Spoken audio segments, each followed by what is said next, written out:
బాబాయ్, రే బాబాయ్. ఎవరు? నేను బాబాయ్. బాగున్నావా? రాముడు, ఏమిట్రా? ఏమిటలా అయిపోయావు? నువ్వేనా? నేను నీ రాముని. నువ్వు బతుకున్నావా?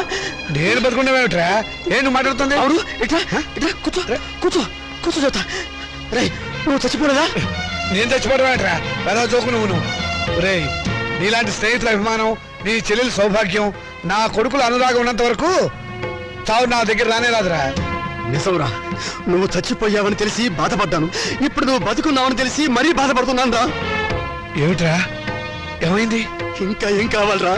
బతుకున్న తండ్రి చచ్చిపోయాడని చెప్పి డెత్ సర్టిఫికెట్లు చూపించి సాక్ష్యం కోసం పిండాకులు కూడా పెట్టదని నీ కొడుకులు తండ్రి మాట సవదాటని ఆ శ్రీరామచంద్రుని కూడా దాటిపోయి చరిత్ర సృష్టించారా.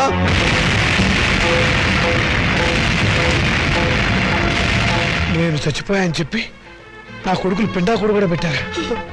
ఇంకా నయం, బతుకుండగా నీకు కూడు పెడతారో లేదో తెలీదు గాని నీకు పిండాకుడైనా పెట్టినందుకు సంతోషించు. కొడుకులు తలకొరివి పెడతారని, వాళ్ళు నిన్ను ప్రమోషన్ మీద స్వర్గానికి పంపిస్తారని ఇన్నాళ్ళు ఎగిరి పడేవాడివిగా. ఓ వెళ్ళి వాళ్ళు పెట్టిన పిండాకుడు ఎక్కడుందో వెతుక్కొని దాని మీద చిటికని విషం తల్లింపించేయరా. స్వర్గం సంగతి ఎలా ఉన్నా నీకు ఈ నరకం బాధ తప్పుతుందిరా.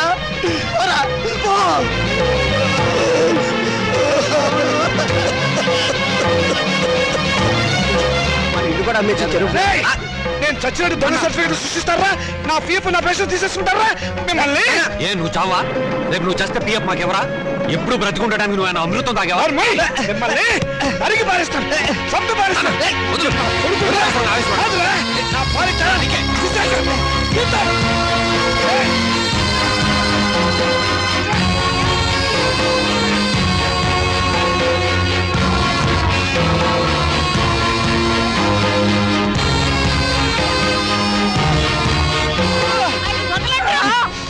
ముసలాడివి నీకే ఇంత ఆవేశం గుర్రాల్లో మాకెంత ఉండాలి?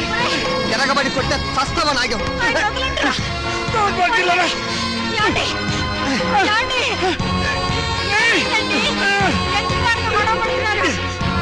మర్యాదగా బయటకు వెళ్తావా లేదా?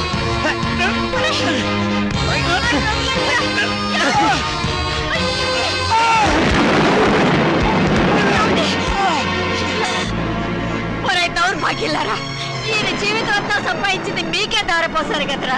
ఎందుకురా మీ నాన్నను మోసం చేశారు? లేకపోతే మమ్మల్ని మోసం చేస్తారని. లోకులు కాకులై కూస్తే రేపు మీ మనసు మరి మీ కూతురికి ఆస్తి పంచాలనే ఆలోచన మీకొస్తే మాకు అదేం కావాలి? అందుకనే మిమ్మల్ని కావాలని తీర్థయాత్రలకు పంపించి ప్రపంచం దృష్టిలో మీరు చచ్చారని నమ్మించాం. అందుక మమ్మల్ని తీర్థయాత్రలకు పంపింది.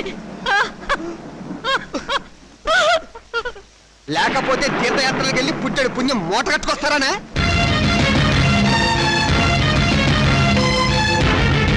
అమ్ముడు చెప్పింది కరెక్ట్. చచ్చిన తర్వాత పెట్టే కొరివి బతికుండగానే పెట్టి పున్నామ నరకంలోకి తోసేవాళ్ళు కొడుకులని అర్థం చేసుకోపోవడం ఏం తప్పు.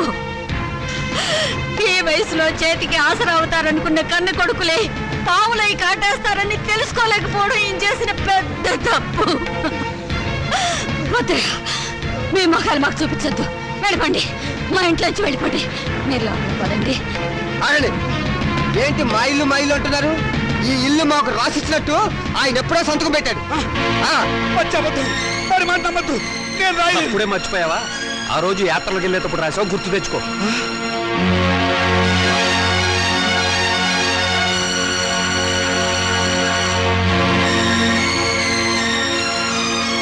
సీత, నీ కొడుకులు పెద్ద కుట్ర చేశారు, నమ్మించి మోసం చేశారు. ఏంటి ఏదో పెద్ద మోసం చేసినట్టు మాట్లాడతారు? మర్యాద కుక్కలో ఒక మూలం పడి ఉండండి. ఇంత పిండం పడేస్తాం. చేస్తే సంవత్సరానికి ఒకసారి పిండం పెట్టాలి. బతుకున్నారు కాబట్టి రోజుకు 2 సార్లు పిండం పడేస్తాం. ఎందుకంటే మమ్మల్ని కని చచ్చారుగా.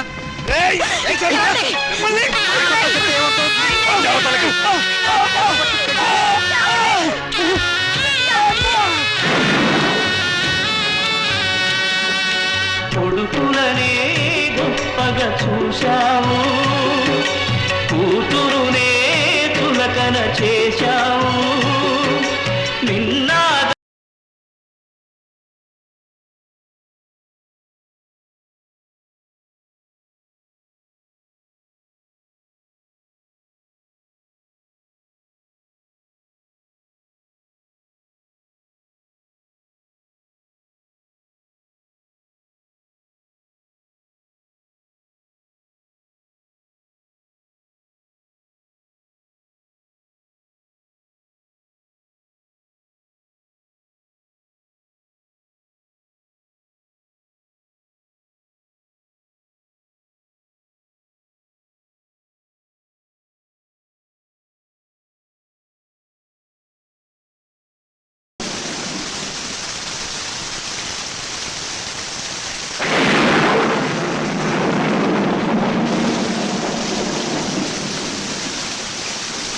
అత్యంతరంగా కొడుకులు వెళ్ళగొడితే అనాథల్లా చెట్టు కింద ఉన్నాం.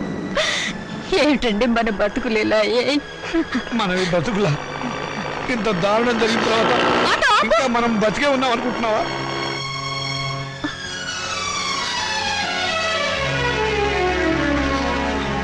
అమ్మా, నాన్న, మీరిక్కడ ఏం జరిగింది? మీ అన్నయ్యలు మమ్మల్ని వెళ్ళగొట్టారమ్మా. మరి నేను గుర్తుకు రాలేదా అమ్మా? ఈ కూతురింటికి రావాలనిపించలేదా నాన్న? ఇంకా మమ్మల్ని క్షమిస్తున్నావా తల్లి? వద్దమ్మా, వద్దు. ఏం మాటలు నాన్న ఇవి? నేను మీకు చేసిన అన్యాయానికి కూతురు నన్నేగా రానంటున్నారు. ఇదే కొడుకైతే ఇలా అనగలరు. వద్దమ్మా, ఆ పదమే ఉచ్చరించకమ్మా, నేను భరించలేను. అయితే పదండి నాన్న, కూతురుగానే మిమ్మల్ని నా ఇంటికి తీసుకెళ్తాను. నా కడుపులో పెట్టుకుని కాపాడుకుంటాను. కానీ పెంచిన మీ ఇద్దరి రుణాన్ని తీర్చుకుంటాను. ఇక నుంచి నేను మీ కన్న కూతుర్ని కాదు, కన్న తల్లిని. మీరే నా బిడ్డలు. ఆపదలే తాను తీర్చనే అమ్మగా ఆకలి తీర్చిందా కమ్మని మోగిలి చేసిందా. బ్యాంక్ వారు చెప్పిన సభ ఇదేనా? అవును సార్. కట్టెందుకో లొకేషన్ నుంచి గుట్లు వేసి పోస్ట్ మార్టం అని చెప్పి సర్టిఫికేట్ ఇచ్చేద్దాం. సార్, ఈ శవం ఊపిరి పీలుస్తుంది. ఇతను బతికేమన్నట్టున్నాడు సార్. షటప్! నా కెరీర్ లో బతికిన వాళ్ళని బతికలేదు, చచ్చిన ఈ శవాన్ని బతికిస్తానా? నా డిస్టర్బ్ చేయకుండా బతికాడు. Get out! నేను బతికే ఉన్నాను సార్. నిజం సార్. బ్యాంకు వాళ్ళు అప్పెక్కొట్టడం కోసం శవంలా నటిస్తున్నాను సార్. అదే సంగతి ముందుగానే చెప్పు, లేకపోతే టెన్షన్ ఆపుకోవాలి. నిజంగా చెప్పేసేవాడి. మీరు ఆ టెన్షన్ ఆపి అటువైపు చూడండి సార్. నాలాంటి వాడే అక్కడ ఇంకొకడు ఉన్నాడు.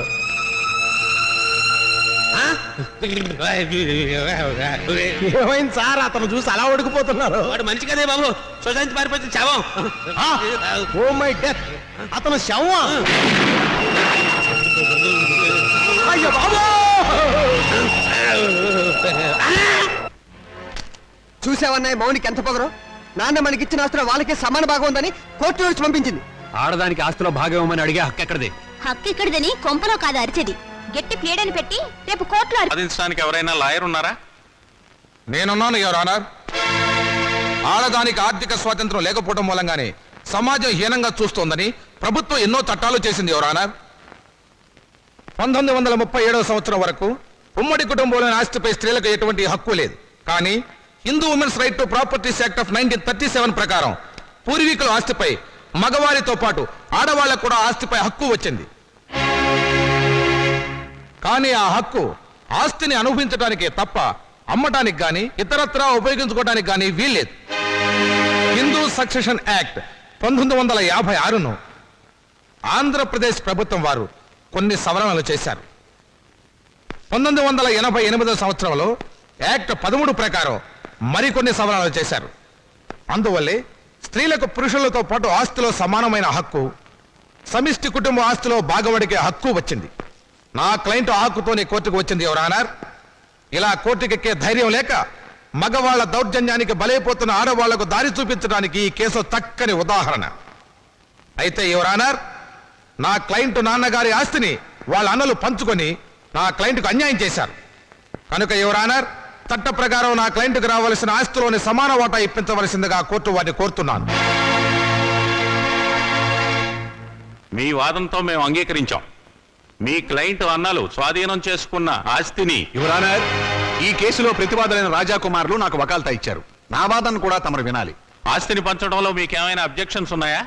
ఉంది యువర్ ఆనర్. నా క్లయింట్స్ తండ్రి రామచంద్రయ్య గారు ప్రముఖ పారిశ్రామికవేత్త చలపతిరావు గారి దగ్గర 3 లక్షల రూపాయలు అప్పుగా తీసుకున్నారు. అది వడ్డీతో కలిపి 4 లక్షల రూపాయలైంది. దానికి సంబంధించిన నోటు తమకు సమర్పించడం జరిగింది యువర్ ఆనర్. ఆస్తి హక్కే కాదు, అప్పుల్ని పంచుకోవలసిన బాధ్యత కూడా అందరి మీద ఉంది. రామచంద్రయ్య గారి ఆస్తి విలువ మొత్తం 4 లక్షల రూపాయలు.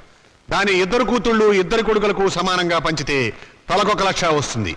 అదే అప్పును పంచితే ఒక్కొక్కళ్ళు 1 లక్ష తీర్చవలసి ఉంటుంది. ఆ అప్పును నా క్లయింట్స్ ఆల్రెడీ తీర్చేశారు గనక ఇక మాలతి మౌనికలకు ఆస్తి పంచవలసిన అవసరం లేదు అని కోర్టు వారు గమనించవలసిందిగా వేడుకుంటున్నాను. నాన్న, నన్ను నిజం చెప్పనివ్వకుండా తల వంచుకునేలా చేశావు. వాళ్ళు లేని అప్పులు సృష్టించారు. నువ్వు బ్రతికే ఉన్నావని కోర్టులో ఒక్క మాట చెప్పుంటే వాళ్ళ బ్రతుకుల్లో బాంబు పడేది. బ్రతుకున్న నిన్ను చంపి పిఎఫ్ కాజేసిన నేరానికి జైలు కూడా తినేవాళ్ళు. కోర్టులో నిజం చెప్పవద్దని నువ్వు అడ్డుపడ్డావు. మా స్వేచ్ఛని, మా ఆనందాన్ని, మా బ్రతుకుల్లో కొడుకుల కోసం తాకట్టు పెడితే గాని నీకు తృప్తిగా ఉండదు. చిచ్చి, మీ అమ్మ నిన్ను కనకుండా ఉండుంటే మేమంతా హాయిగా ఉండేవాళ్ళం. నాకే ఎంచక్కా పెళ్లి కాకుండా కడుపు తెచ్చుకుని పిల్లల్ని కంటాను. కానీ అది మీకే చెడ్డ పేరు.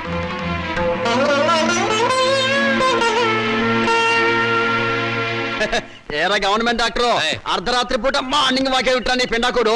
ఏముందండి ఆ. పొట్ట దగ్గర పిల్లలు అన్నారు. ఆ. పొట్ట దగ్గరకు వచ్చి వాకింగ్ మొదలెట్టా. ఏమిటి నీకు ఇప్పుడు పిల్ల కావాలి అంతే కదా? నేను చూస్తాను. అమ్మాయి నల్లగా ఉండాలా తెల్లగా ఉండాలా? అబ్బాయి రంగు లేదండి, మేకప్ చేసేవాళ్ళే.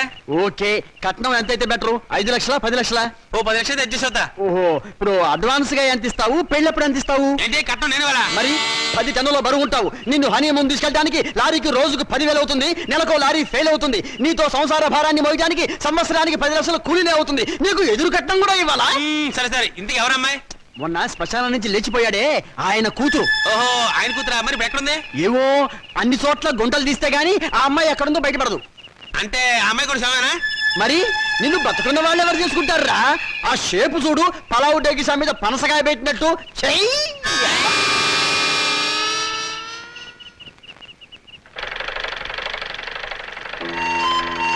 నమస్కారం అండి. ఇదిగో పరాయి మనుషుల అండీలు నమస్కారాలు ఏమిటి? ఏదో మర్యాద. అమ్మగారు లేరా? లేదు, మౌనికతో కలిసి గుడికి వెళ్ళింది. ఓహో, అన్నట్టు చంద్రం, నువ్వు ఇచ్చిన రుక్మిణి కళ్యాణ పుస్తకం చిరిగిపోయింది తెలుసా? అలాగా? ఉమ్, కొత్తది తీసుకొస్తాను, బాధపడకండి. నాన్నగారు లేరా? లేరు. ఏ ఎందుకని? ఏం లేదు, నిన్న ఒక సన్యాసి కనపడి పెళ్లి కావడానికి ఒక మంత్రం చెప్పాడు. అదేంటో నాకు చెప్పవా? అది రహస్యంగా గదిలోనే చెప్పాలి. నిజంగానా? అయితే పూజ గదిలో చెప్పు. రా. అలాగే, పద.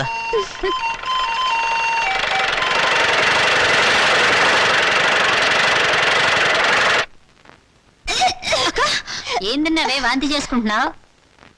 అబ్బే ఏం లేదమ్మా, రుక్మిణి కళ్యాణం బోల్డని సార్లు చదివానుగా. చదివితే వాంతులు అవుతాయా? మరి కడుపు వస్తే వాంతులు అవుతాయని చంద్రం చెప్పాడుగా. కడుపా? అవును, నాన్నగారు మాట తప్పారు, నేను నెల తప్పాను. ఎవరక్క? ఎవరు చేసరి పని? ఇంకెవరు? చంద్రం నేను రుక్మిణి కళ్యాణం బోల్డని సార్లు చదివాంగా. ఆ తర్వాత అతను నన్ను దగ్గరికి తీసుకుని ఏమేమో చేశాడు. అంతే, కడుపోయిందేమో వాంతులు వస్తున్నాయి. వరుసగా తుప్పలేగా ఎంత పని చేసావే. నమస్కారం. అంతా బాగున్నారా? లేదు, ఇప్పుడే చచ్చిపోయాం. పాపం ఏదో బాధలో ఉన్నట్టున్నారు. మాలతి నెల తప్పింది. ఛా, నిజంగానా? పెళ్లి కాని ఆడపిల్ల కడుపు చేసిన ఆ నీచుడెవరు? నీకు తెలీదా? తెలిస్తే వాడిని బతకనిస్తానా?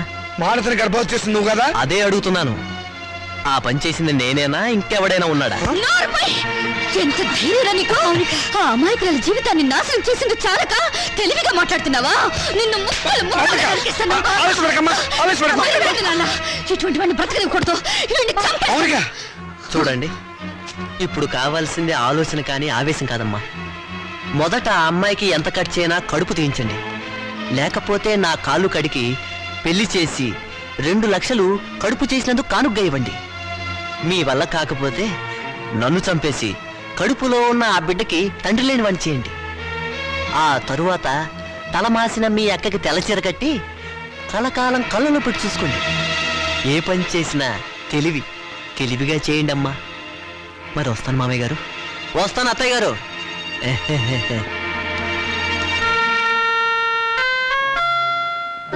మౌనిక, చంద్రాన్ని నువ్వు నిజంగానే చంపేస్తావా? మరైతే అప్పుడు తాళి తెంచేయడానికి అతను నా మెళ్ళ తాళి కట్టలేదుగా. పోన్లే, చంద్ర చెప్పినట్టు నిజంగా తెల్ల చీరైనా కట్టుకుంటాను. గాజులు పొట్టు తీసేస్తానే, కానీ కడుపు మాత్రం తీయించొద్దు. ఎందుకంటే మొగుడు పోయినా బిడ్డను చూసుకుంటూ చచ్చిపోయేదాకా నీ ఇంట్లో పని మనిషిగానే బ్రతుకుతానే. అమ్మైనా నాన్నైనా నువ్వే అనుకుని నీతో పాటు వచ్చాను. నా బిడ్డను కూడా నీ బిడ్డలాగే చూసుకుంటావు కదా. మరప్పుడు నాకు పెళ్ళెందుకు, మొగుడెందుకు?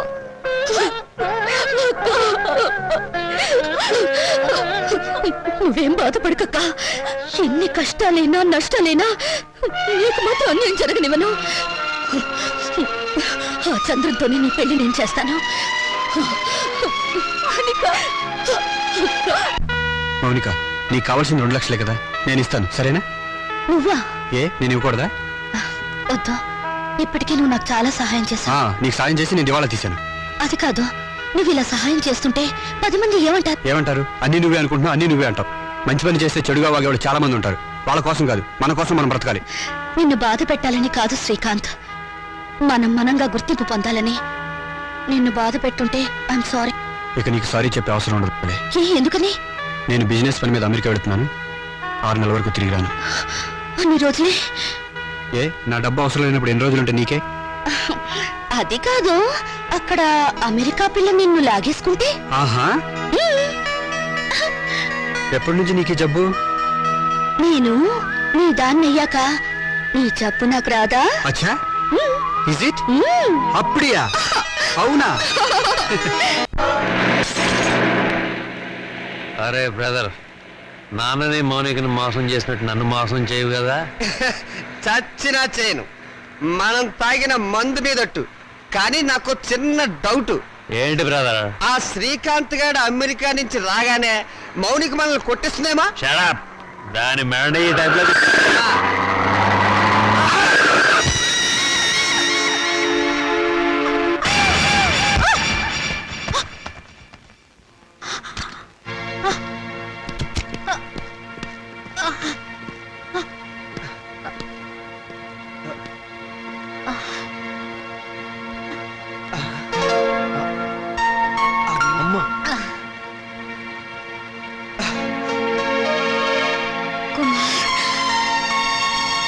రాజా,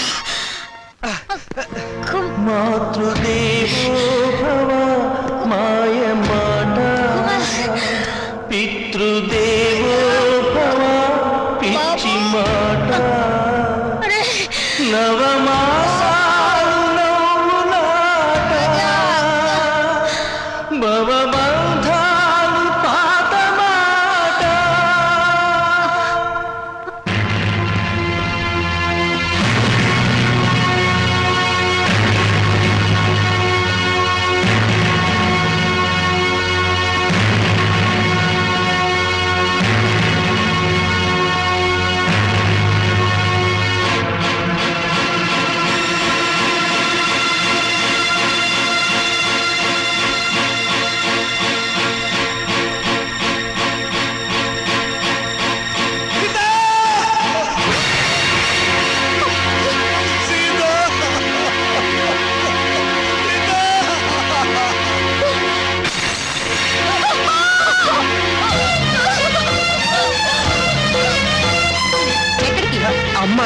అమ్మ లేదు, బొమ్మ లేదు.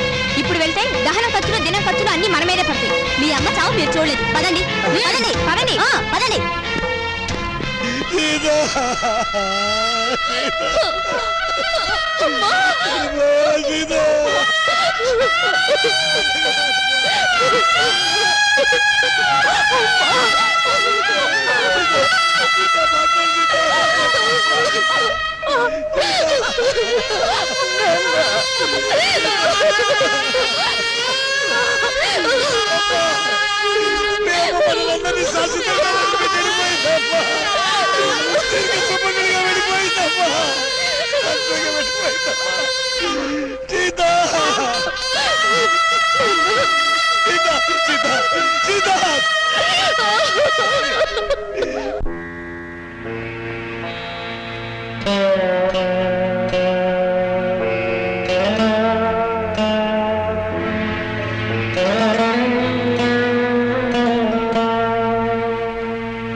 నాకింత విషమిచ్చి నన్ను చంపే తల్లి. వాళ్ళు నన్ను మళ్ళీ మోసం చేశారమ్మా. కొడుకులు మళ్ళీ మళ్ళీ మోసం చేయడం, తండ్రులు మళ్ళీ మళ్ళీ మోసపోవడం ఇప్పటి వరకు నడుస్తున్న చరిత్రే కదా నాన్న. ఇలా జరుగుతుందని నాకు ముందే తెలుసు నాన్న. ఆ చరిత్ర నీలాంటి కూతురు చేతుల్లో సమస్య పోవాలమ్మా, దగ్ధమైపోవాలి. నాన్న.